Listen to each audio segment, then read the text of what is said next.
Kathy played football on the boys' team in high school, right? Yes, I did. Seriously. I was actually the quarterback. The quarterback. I could throw.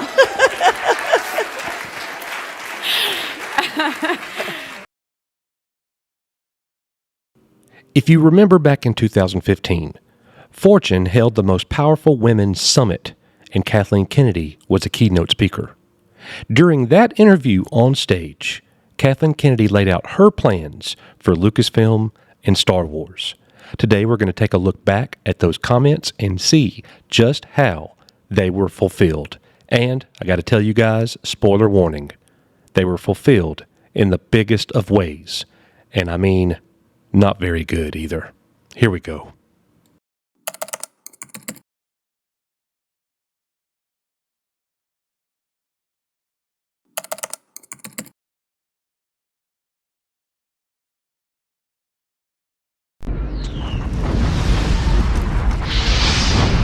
Echo 3 to Echo 7.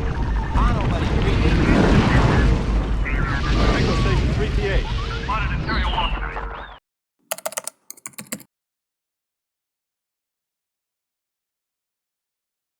The fact that the company was bought by the Walt Disney Company has been amazing because they very much support the fact that we are trying to grow in the workforce a number of women in executive positions and in all positions inside the company, and with the movies that we're making and with the protagonists that we're putting in the stories. So I get a huge amount of support with that. But we have 50% of our executive team are women. Mm-hmm. And 6 out of 8 of the people in my story group are women.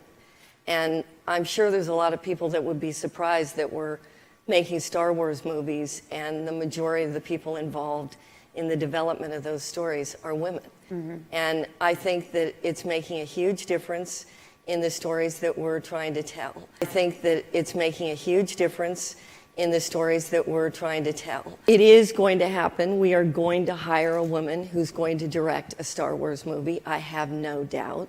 On the other hand, I want to make sure that we put somebody in that position who's set up for success. Mm-hmm. It's not just a token job to look out and try to find a woman that we could put into a position of directing Star Wars. And it is interesting because I have a huge number of men who call me constantly and tell me how much of a Star Wars fan they are and how much they want to get involved in anything to do with Star Wars. I don't have a lot of women who call and have those conversations with me.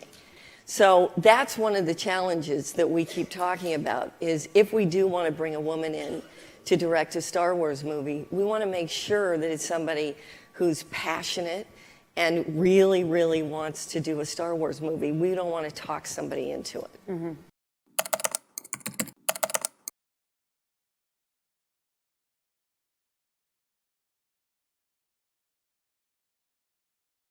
It's something that is very, very perplexing because the media tends to go after the statistics on women directing and women writing, but it's really more to do with women getting involved and getting jobs in all aspects of the entertainment industry. And that's what I feel hasn't changed. I just recently went to a Saturday Night Live taping, and I was sitting at the front row of the balcony, and I leaned over and I was looking at a number of the people on the floor operating camera and stage managing. And all of a sudden I was like, I turned to my husband, I said, look, there are no women. And it was 1973 that I was hired as a camera operator. And there are still no women. And that's just, it's completely unacceptable. I have no idea why we can't change that.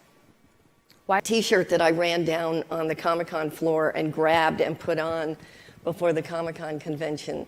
But that's an example where, it just shows that anybody who steps out and does something of quality, they find that there's plenty of young girls and women out there that are just as interested as the boys. Mm-hmm.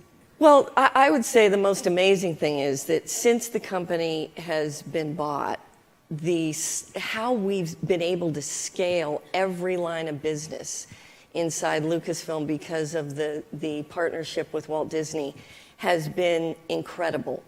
I came in obviously knowing a lot about how to make movies and how to put the production department together, but I'd had only limited experience with all the things involved in consumer products, the innovation inside technology with consumer products, what's going on in the theme parks, digital interactivity, the gaming that was being developed. It was so much more than anything I had done in just creating a movie, that by working with the Walt Disney Company and realizing that we had all these different lines of businesses that were supporting what we were doing, it's really literally been 3 years today that the company was bought, and we're doing things way beyond what we ever imagined. I mean, it's extraordinary, the amount that we've been able to create with television animation, everything to do with the game that actually is being released within the next week, Battlefront, the movie that's being released in December, one that we're halfway through shooting right now. Schedule. Can It's insane. We start the next Saga movie in January. I couldn't have done any of this without the support that I'm getting from Disney. It's actually hard for me to even keep up with what we've been trying to do. Were you always a Star Wars fan?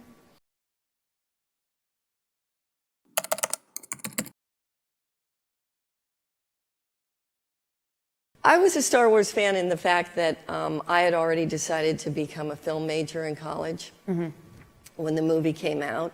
And there's no question that it was a groundbreaking movie. I mean, what George Lucas created right from the moment New Hope was released, I think anybody and everybody, certainly that was studying film like I was, recognized that he had created something that was a complete and total game changer in the way that we tell stories. And I think that that's something inside the company that, I still find the most interesting, which is that George recognized that taking stories to drive technology was one of the most important things you could do.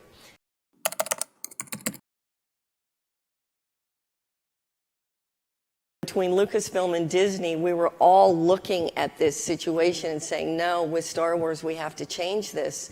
We have to make sure that we create products that are, in a sense, appealing to both boys and girls. What's wrong with that?